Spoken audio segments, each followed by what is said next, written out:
ಉತ್ತರ ಕರ್ನಾಟಕದ ಹೆಮ್ಮೆಯ ರೈತ ಧ್ವನಿ ಟಿವಿ ಚಾನೆಲ್. ಬೆವರಿಗೊಂದು ಭರವಸೆ. ಕಬ್ಬಿನ ಬೆಳೆಗೆ ಹೊಸ ದರ ನಿಗದಿ ಮಾಡಿ ಭುವನೇಶ್ವರ್ ಶಿಡ್ಲಾಪುರ. ಹೌದು, ಸಕ್ಕರೆ ಬೆಲೆ ಏರಿಕೆಯಾಗಿದೆ. ಅದರೊಂದಿಗೆ ಎಥೆನಾಲ್ ಉತ್ಪಾದನೆ ಹೆಚ್ಚಳ ಸಹ ಆಗುತ್ತಿದೆ. ಹೀಗಾಗಿ ರೈತರ ಹಿತರಕ್ಷಣೆ, ಸ್ಥಳೀಯ ಎಥೆನಾಲ್ ಉತ್ಪಾದನೆ ಹಾಗೂ ಬ್ರೆಜಿಲ್ ಮಾದರಿಯ ವೈಜ್ಞಾನಿಕ ಕಬ್ಬು ನೀತಿಯನ್ನ ಜಾರಿ ಮಾಡಬೇಕು ಎಂದು ರಾಜ್ಯ ಕಬ್ಬು ಬೆಳೆಗಾರರ ಸಂಘದ ಜಿಲ್ಲಾಧ್ಯಕ್ಷ ಭುವನೇಶ್ವರ್ ಶಿಡ್ಲಾಪುರ ಒತ್ತಾಯಿಸಿದ್ದಾರೆ. ಮಾರುಕಟ್ಟೆಯಲ್ಲಿ ಸಕ್ಕರೆ ಬೆಲೆಯು ದಿನೇ ದಿನೇ ಏರಿಕೆ ಕಾಣುತ್ತಿದೆ. ಸಕ್ಕರೆ ಕಾರ್ಖಾನೆಗಳು ಎಥಾಲ್ ಉತ್ಪಾದನೆಯಿಂದ ಭಾರಿ ಲಾಭ ಗಳಿಸುತ್ತಿವೆ. ಆದರೆ ಕಬ್ಬು ಬೆಳೆಯುವ ರೈತನಿಗೆ ಮಾತ್ರ ನ್ಯಾಯಯುತ ಬೆಲೆ ಸಿಗದೆ ಕಹಿ ಅನುಭವಿಸುವಂತಾಗಿದೆ. ಕಾರ್ಖಾನೆಗಳ ಶಕ್ತಿಶಾಲಿ ಲಾಭಕ್ಕೆ ಸರ್ಕಾರಗಳು ಮಣಿಯುತ್ತಿವೆ.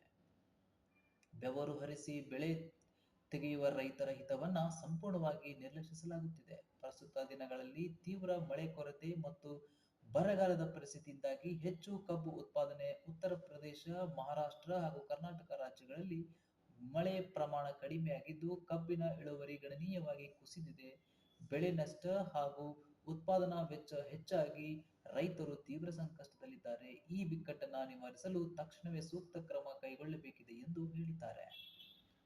ರೈತರಿಗೆ ಅಲೆಮನೆಗಳಲ್ಲಿ ಎಥೆನಾಲ್ ಉತ್ಪಾದನೆಗೆ ಅವಕಾಶ ಕೊಡಬೇಕು. ದೊಡ್ಡ ದೊಡ್ಡ ಸಕ್ಕರೆ ಕಾರ್ಖಾನೆಗಳಿಗೆ ಮಾತ್ರ ಎಥೆನಾಲ್ ಲಾಭ ಸೀಮಿತವಾಗಬಾರದು.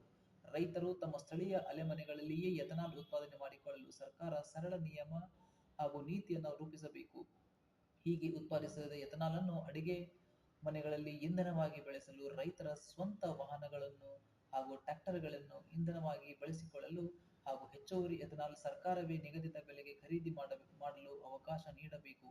ಇದರಿಂದ ರೈತರ ಇಂಧನ ವೆಚ್ಚ ಗಣನೀಯವಾಗಿ ಕಡಿಮೆಯಾಗಿ ಅವರ ಆರ್ಥಿಕ ಸಬಲೀಕರಣಕ್ಕೆ ದಾರಿಯಾಗುತ್ತದೆ.